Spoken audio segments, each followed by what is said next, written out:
Now make a projection in the final Senate election of the 2022 midterm elections. CNN projects the Democratic Senator Raphael Warnock will win re-election in the Georgia Senate runoff, defeating Republican challenger Herschel Walker. Warnock, who joined the Senate after a special election victory 2 years ago, is now poised to serve his first full 6-year term. Again, CNN is projecting Senator Raphael Warnock will be re-elected in the state of Georgia, a critical win for Democrats. This is what it means for the balance of power in the Senate. Democrats now have an outright majority of 51 Senate seats. This strengthens their control of the chamber. Republicans have 49 Senate seats. That's one less, one fewer than they have now. Let's check in with our correspondents covering the candidates. Eva McKend is with Senator Raphael Warnock. And Eva McKend, I see behind you people celebrating that CNN has projected Raphael Warnock will be reelected to his first full 6-year term, Eva. Yes, Jake, obviously it's exuberant in here tonight, and this is what Democrats have been telling me all evening, that this really solidifies Georgia as a true battleground state. You know, Democrats fought hard in the final hour to get that Saturday voting. They're indicating to me that they think that that was really crucial as well in ushering in this victory tonight. But this still shows that Democrats are still in play in this state. You know, they won no other statewide races during the general election. The governor's race on down, but tonight they have a victory. Jake? A big victory, a huge big victory for Democrats. And Dan Amash, in the midterm elections, not only did Democrats not lose any Senate seats, they actually picked one up. It is really remarkable when you see the map, and you know this, Senator, because you were quite literally all over the map campaigning for and with your colleagues and those who wanted to be in the Senate, like John Fetterman in Pennsylvania. Given every headwind that Democrats have had, you're now one up from where you were before. Yeah, could I just celebrate for one moment? Pretty cool. I came on the set, we were 800 votes behind, and suddenly here we are. And this is what we thought was going to happen. And again, democracy on the ballot, the fact that Raphael Warnock and so many of our candidates were high quality, had the back of the people of this country, and then finally, no one wants their freedoms taken away. And the Dobbs decision and what we saw out of that with moderate Republicans and independents joining Democrats to say, wait a minute, reproductive freedom means something to me. All of those issues were on the ballot in Georgia, and Raphael Warnock never wavered, and I am so happy for him today and for the Senate that we're going to have him back. He's a force. Senator, you had raised a lot of concerns about Georgia, the election laws that had been put in place there. You and other Democrats had as well, suggesting this is possible Jim Crow type legislation that was enacted in the state. We're seeing about 3.3 million voters, according to election officials, showed up today. Was there any evidence that those fears were borne out that you and other Democrats raised over the last year? We don't know what the totals would have been if it would have been easier for people to vote. And what we are seeing across the country, remember they were trying to ban Saturday voting right before the election. Who does that? Usually when parties lose an election, like what happened with Trump and a number of their candidates in the midterms, they step back and say, what should we do about changing our policies or their candidates? What they've been saying is, let's change the voters. Let's make it harder for people to vote. Georgians respond to that. They don't like that. Yeah, and meantime, we should just actually sort of mark the moment. It's a pretty cool shot right there, the picture that we're seeing from Warnock headquarters, because this is it's a re-election, but it's actually his first full term. He's run the last 2 years twice. This is the fifth time he's been this is the fifth time, on the ballot in 2 years. 2 points about this. Obviously, Democrats really, as Senator Klobuchar knows, worked their butts off in the state of Georgia, going back even before 2020.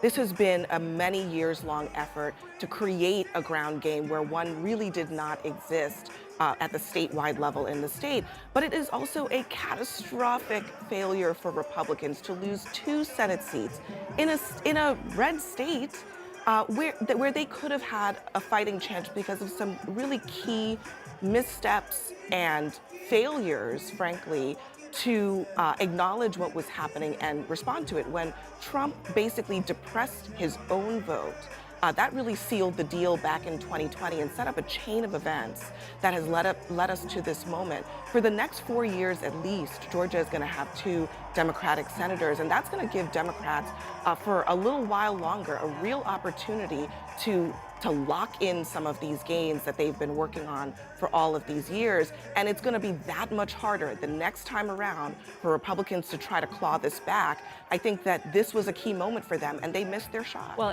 they missed their shot. And Anderson, I'm sure you're going to talk about this with your panel. It was Donald Trump and his influence in a very negative way in Georgia that set off that chain of events that really hurt them there. Yeah, there's no doubt about that. I mean, Van Jones, it is extraordinary to see this turn of events. It feels good. It feels good. Georgia. This is Georgia. This is Georgia. That the blood of martyrs is still in the soil in that state. People that were lynched, people were beaten, people were enslaved in that state. The idea that not once, not twice, 5 times you had someone like Warnock be able to be a senator. 6 years, and he's going to be there for 6 years. It's a very, very big deal. And you got to thank the grassroots. You got to thank Color of Change. You got to thank Black Voters Matter. You got to thank the Working Families Party. You got grassroots groups who went out there and fought hard. And by the way, you got to thank Stacey Abrams, because it was Stacey Abrams that made that entire thing even possible. This was beyond our ability to imagine before Stacey Abrams. Sometimes your candidacy loses, but your cause wins. So congratulations to Obama for being there, and also thank you, Donald Trump, for giving us this opportunity to make even more history. I mean, I think Georgia, after this midterm, after what happened in 2020, may be remembered as the state that finally broke Donald Trump. Losing Georgia in the presidential election, losing this Senate race, this is not a state Republicans ought to be losing. And so when we go through this Republican primary, we need to think about the state of Georgia. It's going to be a swing state in 2024. And if we go down this road again, I suspect we're going to get the same result. I think Brian Kemp does stand out for me, despite the Democrats, and congratulations to Senator Warnock. I do think Kemp had a good cycle here and did what he needed to do to show the Republicans that he wants to be a team player. And also the Georgia elections officials and the people who wrote the Georgia voting laws. This was called Jim Crow 2.0 by Joe Biden and others. And everybody voted, good turnout, good election, nothing bad happened. Governor Duncan, to all the Republicans down there who took all the grief for that, I think it should be said, this worked swimmingly in Georgia, even though Republicans didn't get a good outcome, the election system. Well, Jeff Duncan, let me ask you, I mean, you think this could be good for the Republican Party, I mean, or necessary? This is a necessary step. Yeah, let me qualify my answer by saying, if you're a Republican, you're disappointed, and the only way to explain this is candidate quality, right? That's the only way to explain what's a 9+ point delta between Brian Kemp's margin and where it looks like Herschel Walker's going to finish this up at. So candidate quality does matter. Look, we've got a lot of work to do. I think Americans wake up all over this country worried about 2 things. The direction, or Republicans wake up worried about 2 things. Who's going to take the lead in the party, and what's the economy going to do? People are going to be scared to death tomorrow to lose their job, and they don't know where the Republican Party's headed. We need a leader to show up big time. We need a once-in-a-generation leader to show up that actually understands conservatism, understands the values and the outcomes of making conservative decisions, and truly challenge Joe Biden in 24. If we don't take our medicine here, it's our fault. I was just emailing with a Republican strategist who was a Walker supporter. And here's what he said.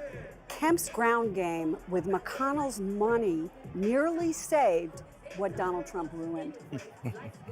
And he said that every Republican statewide won. What's the difference here?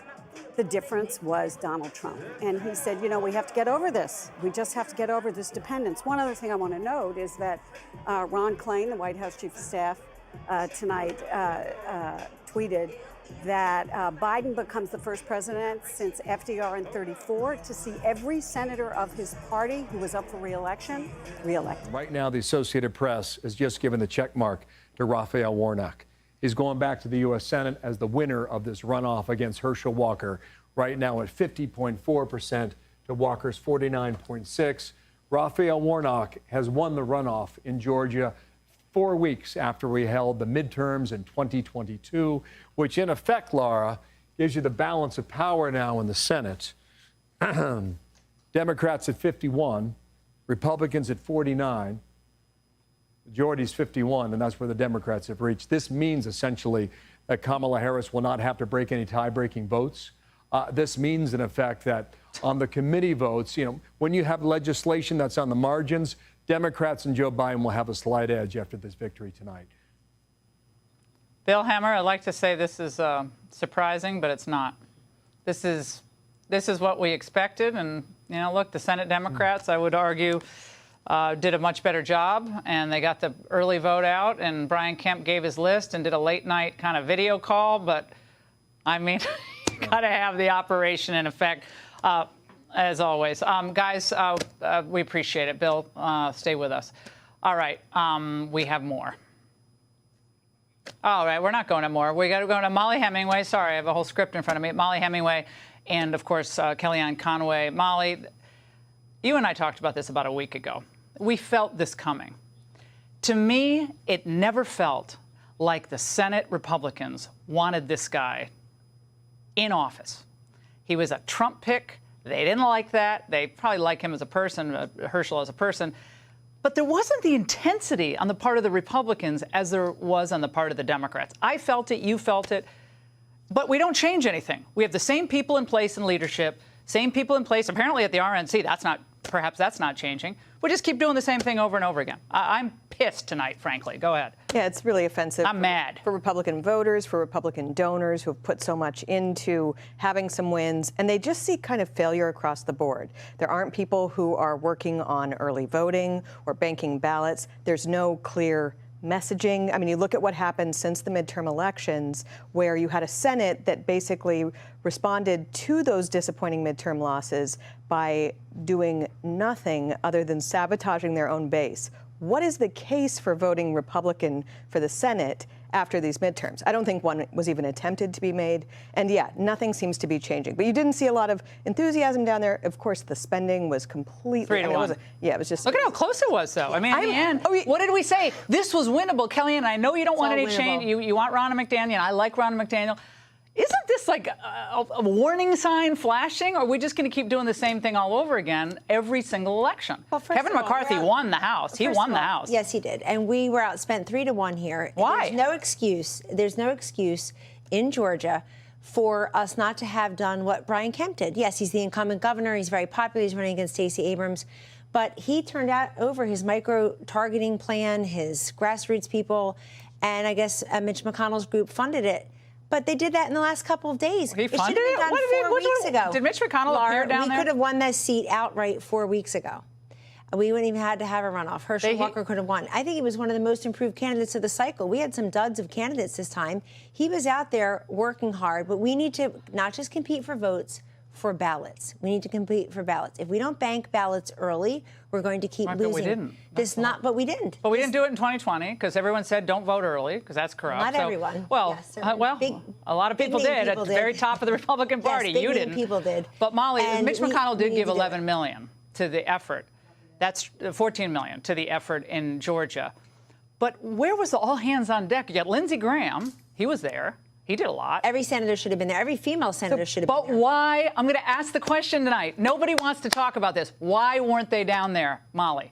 I think that if they had needed this seat to have a majority in the Senate, you actually would have seen the establishment in D.C. caring a little bit about it. They obviously didn't care about it once it wouldn't have mattered there. But also there's an issue of people talk about giving money to different races. We're very good at seeing how money can go around to different people. The Republican Party gives money to consultants. They need to care more about winning and less about the means by which races are run. Regardless of who takes over the RNC or regardless if Ronna continues, there need to be massive systematic changes to the whole way that races are being handled, the consultants who are running them. Well, the consultants who get paid for decades, and paid regardless and of paid. outcome. Regardless of outcome, they do. Pollsters, it's called lobbyists, consultants. These people are the only growth industry left in Washington, D.C., frankly. Well, I like to say, I've been talking about this for years. They're walking, I put it in my book. They're a walking RICO violation, staph infection. Candidates often lose, consultants always win. And they're nameless, by the way. Most of the consultants who make the most money and have for decades, Laura. The losing Romney race was $1 billion, and they're all still strategies, around. Those are some I mean, they're still rich around. people. But guess what? Nobody even knows who they are. In other words, the average donor, average Laura Ingraham viewer right now can't name those people the way they can name Molly and me. Maybe they should be named. But by the way, they are nameless, but they are not blameless. But the Republicans they are hire them. shameless. These people have been recycled from campaign to campaign to Sure, campaign, but there is no accountability. But they're going to blame Herschel Walker tonight. They're going to blame Donald Trump. And I just want some facts laid out here. I know Mitch McConnell early on said he wanted David Perdue or Kelly Loeffler to run against Raphael Warnock. Doug Collins would have been a They said that candidate, from the beginning. But Mitch McConnell endorsed Herschel a long time ago. Like, this didn't happen yesterday. Everybody said they were all in, but we didn't see all the senators there. Where were the other 49 Republican senators? Why? I don't believe it's just because it's 49-51. Well, that I don't believe vote that mattered. either. Nobody wants Kamala Harris to be breaking ties. The only thing she ever does is break ties. It's the only progress she's ever made. That doesn't even matter.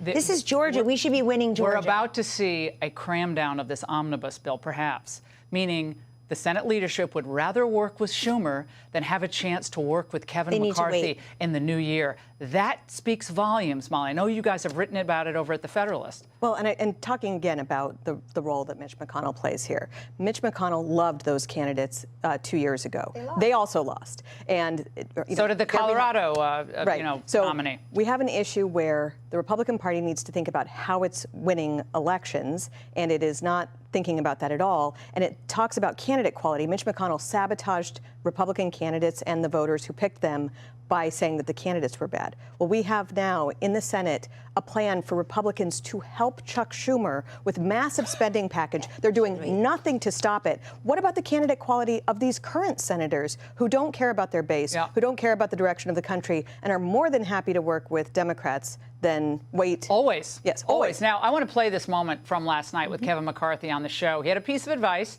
for Mitch McConnell. We give enormous credit for, by the way, for all the judicial nominees he's pushed through for all the years. Huge credit for that. But when it comes to this omnibus issue, watch this.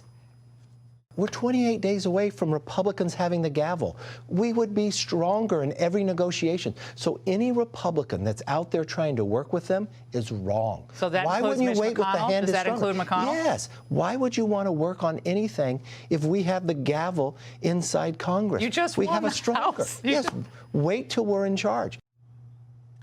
In the Hill today, all these unnamed sources among the Senate senior leadership and friends of the minority leader. Well, we didn't think Kevin McCarthy was going to be able to get anything through. So they never go on the record. They never defend the merits of their position. It's always unnamed sources. They never give real interviews about why this omnibus is the right way to go. Never will hear from them. The true leakers in Washington. I thought your interview with Leader McCarthy was masterful last night, and I thought his answer was perfect. Basically, they've been waiting for 4 years to get the majority back. You can wait another month, everybody. You waited 4 years, you could wait 4 weeks. And his whole point was, wait for us because we actually are going to be in the majority in the House. And Laura, they have no room for excuses and no reason to not work on the border, energy, economy. They don't want President of the United States. Yeah, but Kevin does. They don't want to. No, Kevin does. Oh, you mean absolutely. But he invited Joe Biden to the border. That's not a stunt. Joe Biden knows what's going on at the border. He doesn't care. He has been to Delaware 174 days. He's been to the border 0 days, including today. I mean, think about this. 174 to nothing. That's a fact, everybody. So, and we know fentanyl is the #1 killer and the rest of it. So I think telling Mitch McConnell, especially after tonight, when you clearly don't even have a 50-50 Senate. I mean, it's like, just wait for us over here in the House. What does this say for 2024? If this is what the Republican voters see, what does that tell them going into 2024? With all we have a lot of great Senate races coming up in our favor. Is this the way to build that new coalition of Hispanics? This? I can't imagine how demoralizing this is. And it does also get back to these policy issues like, if you provide any resistance to what's happening with Democrat control of the Senate, if you work with the new Republican majority in Congress, you can actually generate excitement and enthusiasm for 2 years from now. When Democrats take over, they come up with like really extreme policy proposals like packing the Supreme Court, ending the filibuster. It's not even that these things are going to happen, but it's a way of like moving things in their direction. They act bold no matter how small their majority. Republicans, on the other hand, seem to just accept defeat even when they have won. They are worried about pushing anything, and then it has electoral consequences. Well, the good news is we are increasing among these key groups, Hispanics in indisputably. African Americans, Asian Americans, suburban white women came through for Republicans. We won the national vote, but we really ran up the totals in some of these rural districts. Instead of winning with 52, we won with 60. Got to win the 61. cities. We got to make Gotta win the cities. cities. And look, but we won in Oregon, Virginia, New Jersey, New York. There's good news in the House, seats. no doubt. So we have to build on those coalitions. But Laura, I hate to say, we have to invest in the non-sexy parts of politics. The ballot access. You got to bank those early votes. Why are we taking a chance Grandpa can get out of the bathroom that day, let alone the House, to vote? Get his vote a month in advance. Early voting, baby. Why are we waiting for that? Molly, your reaction to the Matt Taibbi Twitter stream on what was going on with big tech and this election. So just amazing. Jim Baker and the Jim Baker angle, obviously, at Twitter. So James Baker was at the FBI. He was implicated in the Russia collusion hoax. He left as they were investigating some of the leaks that were happening there. He gets hired at Twitter, and we learned today that he was meddling in the dissemination of these explosive communications about how Twitter meddled in the 2020 election by suppressing the Hunter Biden laptop story. And it's just amazing because he was supposed to be a general counsel for Twitter, and yet he was actively working against Twitter and apparently on behalf of himself and the FBI. This is the type of thing that could lead to disbarment, and it is, I just want to say, Elon Musk got rid of James Baker, which is more than most Republicans did in the entire Russia collusion hoax. That's right. Bingo. Ladies, couldn't think of two better people to have on tonight. Thank you so much. Wow. Okay, now we've got just about all the vote in from, this is that's it. Gwinnett County. Nearly 1 million people live here. Warnock has improved by more than 3 points from November. What does this look like statewide? Well, I'll let you take it from there because I think there's some news there. That check mark is a consequential thing. NBC News can now project that the winner of the Georgia U.S. Senate election tonight is incumbent Democrat Raphael Warnock. You saw the math happen effectively live on your screen there. We see a difference here of just 26,000 votes between these two gentlemen with 94% of the vote in. We had previously characterized Senator Warnock as being in the lead. NBC News, again, now projects that the winner of this U.S. Senate race is the incumbent Democrat Raphael Warnock. Now, we saw, as these results came in around the state, we saw Mr. Walker do marginally better, particularly in small, rural, lightly populated, heavily Republican counties. That was not enough to make up for the improvement in standing that we saw from Senator Warnock in heavily Democratic areas. In larger, more populated Republican-leaning counties, Senator Warnock, we saw him cut into the kind of lead that Mr. Walker might otherwise have had. But the final result is now known. The U.S. Senate seat in Georgia will be held by Raphael Warnock. Voters in Georgia, for the 4th time in 2 years, choose Raphael Warnock as their senator for this seat.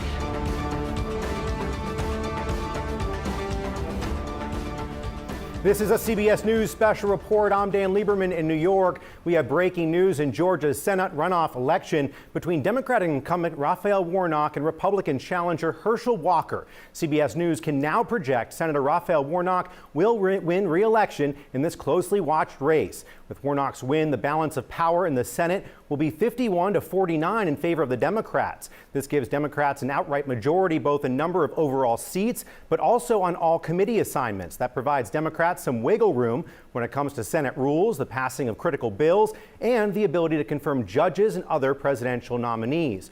For the last 2 years, Democrats have had to rely on Vice President Kamala Harris as the president of the Senate to break 50-50 ties. A runoff election was required in the Georgia race since no candidate in the November general election received more than 50% of the vote. Republican challenger Herschel Walker has been plagued by scandal throughout the election. A number of former girlfriends have come forward with allegations of abuse. 2 women have alleged that Walker pressured them to have an abortion, with one claiming that Walker paid for the abortion. Once again, CBS News projects Senator Raphael Warnock has defeated Republican challenger Herschel Walker to represent Georgia in the Senate for the next 6 years. This has been a CBS News special report. I'm Dan Lieberman in New York.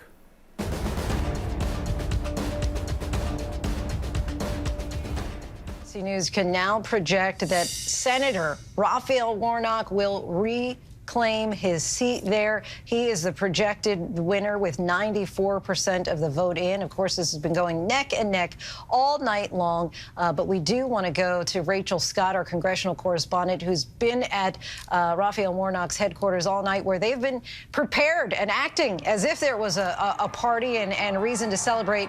Now it appears that they have it, Rachel. They do, Lindsay, and just take a listen to his supporters tonight. They just got the news that Senator Raphael Warnock is the projected winner in this race, able to hang on to his seat and his second runoff. This is a celebration right here in Atlanta tonight. As you know, this was a very hard-fought campaign full of twists and turns, surprises, allegations against his rival, Republican Herschel Walker, of domestic abuse, allegations that he paid for a woman's abortion, which he denies. And Senator Raphael Warnock, in the final stretch, said this all comes down to two things: character and competence. He said that is what was on the ballot. This was also a race that Georgia voters knew that they had the last word. They wanted their voices to be heard, and they turned out in record numbers. More than 1.8 million voting early, and then these early numbers coming in tonight of people voting in person, surpassing record numbers for a midterm runoff election tonight. This win goes to the Democratic Party, and I got to tell you that this is definitely going to be a gut punch for Republicans. Senate Minority Leader Mitch McConnell told me just days ago that this was an opportunity for Republicans to get it right. Well, tonight, their candidate, Republican Herschel Walker, is projected to be defeated in this race, Lindsay. Yeah, very significant there, especially considering that it was so close. But I've been kind of following the soundtrack throughout the night. Of course, they're playing now All I Do Is Win, Win, Win. Put your hands in the air and let them stay there. I think that that's the most appropriate, right, for the Warnock headquarters at this point. Thank you so much, Rachel. And let's go back to political director Rick Klein. Rick, it's been super close, nail biter, neck and neck, all those different analogies that you can throw out there to describe something that's extremely tight. But now we do have a projected winner. Yeah, and Lindsay, it is an anatomy of a kind of victory that a Democrat needs these days. You're looking at these key Atlanta suburbs that we were talking about all night long. This is how Raphael Warnock did last time around, and in every one of these major counties, he did better this time. 79% in Fulton County, which is the biggest county in the state. 91% in DeKalb County, which is also in Atlanta. In Gwinnett, we're talking about 62% of the vote, and walking away from Cobb County with 59% of the vote. Now, Raphael Warnock was able to put up these big numbers. Herschel Walker held his own in some of the more red suburbs and in a lot of rural areas. This is why it doesn't look like it's an absolute blowout. The bottom did not fall out for Republicans, but Democrats did what they needed to do. They built up that big edge in early vote. They held on to it, and it looks like you're talking about a victory of a couple of percentage points after a first round of voting where Raphael Warnock was up by about a little less than 1%. All right, Rick Klein, our thanks to you for your analysis all night long. One last look at the results here. ABC News projects Warnock as the winner in the Georgia Senate runoff election. There you see it there. 95% of the vote in. So right now, Raphael Warnock has about 29,000 vote lead over Herschel Walker. And we do want to just go back one time to our congressional correspondent, Rachel Scott, again, who's at the Raphael Warnock headquarters there, for your final thoughts to take us home tonight. Well, look, you can hear this crowd behind me, these supporters. They're expecting Senator Raphael Warnock to take the stage any moment. Look, both campaigns in this race were really concerned about voter turnout. I remember right after the midterm election, we found out that this is not going to be the runoff race that would decide control of the Senate. Both of these campaigns were concerned about energizing voters. And And all I can keep thinking about tonight is just how many voters got out to vote in these record numbers. They got out to vote early. They got out to vote in person on Election Day. And though this does not shift control of the Senate, Democrats now have an outright majority in the Senate. And that is going to make their lives a whole lot easier. It's a lot of breathing room for them when it comes to confirming President Biden judicial nominees, but also legislating and negotiating within their own party. And tonight, the Republican Party is going to be taking a very hard look at what exactly went wrong this midterm election. They were betting on Georgia very early on in this midterm. This is a race. This is a Senate seat that they really wanted to flip. Tonight, they came up short, and it comes after a string of disappointing losses in the midterm election, Lindsay. Y ahora una noticia de última hora. Noticias Telemundo proyecta como ganador al demócrata Raphael Warnock en la contienda por el Senado en Georgia frente a su rival, el republicano Herschel Walker. Por el momento, así es como está el escrutinio de los votos. Con más del 50%, el pastor demócrata gana su reelección en el último escaño que faltaba por definirse. Con esto, los demócratas ya garantizan una mayoría simple de 51 escaños en la Cámara Alta frente a los 49 que tienen los republicanos. Hacemos contacto con Carla Mesola, quien tiene los detalles importantes de esta contienda política. Carla, buenas noches para ti. Adelante. ¿Qué tal? Muy buenas noches, Aranza. Efectivamente, y nosotros nos encontramos precisamente en la casa de campaña, en el cierre de campaña de esta carrera tan importante aquí de este contendiente. Vamos a escuchar un poco las palabras que dijo esta noche tras conocerse que él era el virtual ganador que queda como senador de Estados Unidos por Georgia. It is my honor to utter the four most powerful words ever spoken in a democracy. The people have spoken.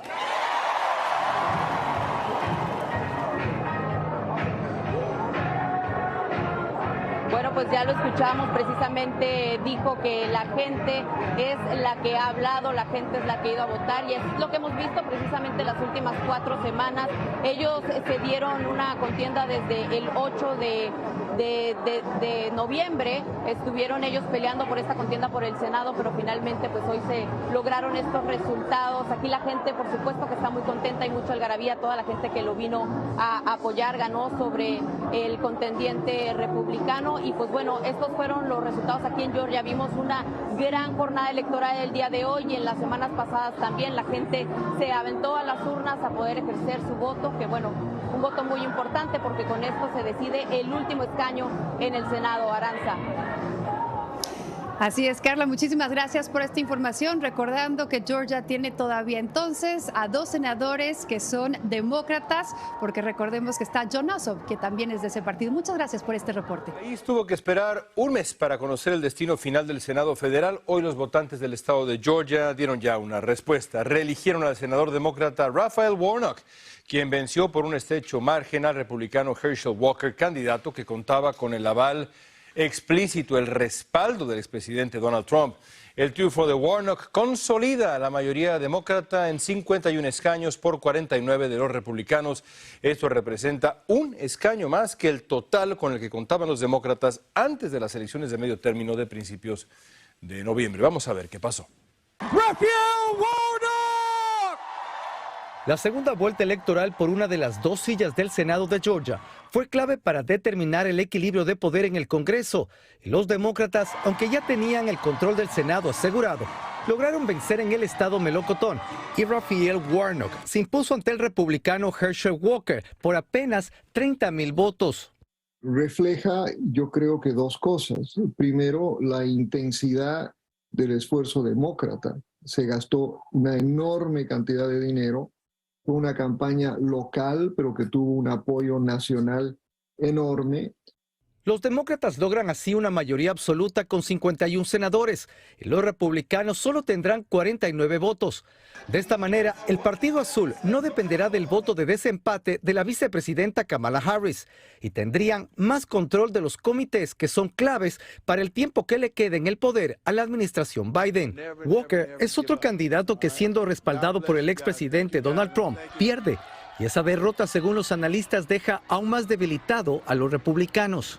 Esto significa que el Partido Demócrata entonces tendrá una mayoría en el Senado ya más cómoda de lo que tendría si hubiese perdido la elección. El senador Raphael Warnock ya hizo historia en 2021 cuando se convirtió en el primer senador negro de Georgia, ganando una segunda vuelta para asegurarse un mandato parcial. Hoy es el primer senador negro en ganar un mandato completo de 6 años en este estado. El candidato republicano Walker desde Atlanta no planea cuestionar los resultados y de esta manera reconoce su derrota, pérdida que según los analistas debería llevar a un examen de conciencia al Partido Republicano. Regreso contigo.